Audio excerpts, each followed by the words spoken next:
Rekaman ledakan dahsyat yang terjadi pada tank angkatan bersenjata Ukraina ramai beredar di media sosial Telegram pada Jumat 24 Februari 2023. Dalam rekaman tersebut memperlihatkan detik-detik terjadinya ledakan serta kobaran api yang besar pada posisi angkatan bersenjata Ukraina disebabkan oleh serangan yang dilayangkan pasukan Putin. Disebutkan dalam keterangan unggahan, penyerangan itu dilakukan Rusia sebagai penghormatan kepada seluruh prajurit pembela Rusia. Hingga video ini beredar, beragam komentar dituliskan warganet. Setahun berjalan, Rusia melaporkan secara total 387 pesawat Ukraina, 210 helikopter, 3.222 kendaraan udara tak berawak, 405 sistem rudal anti pesawat dieliminir sejak awal operasi khusus.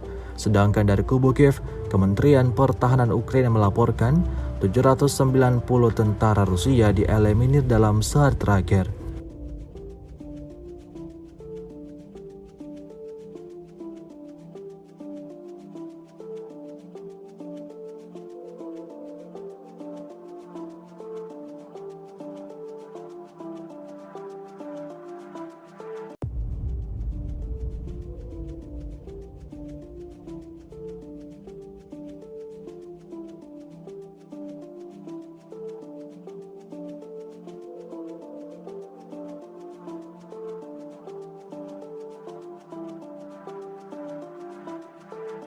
Terima kasih sudah nonton.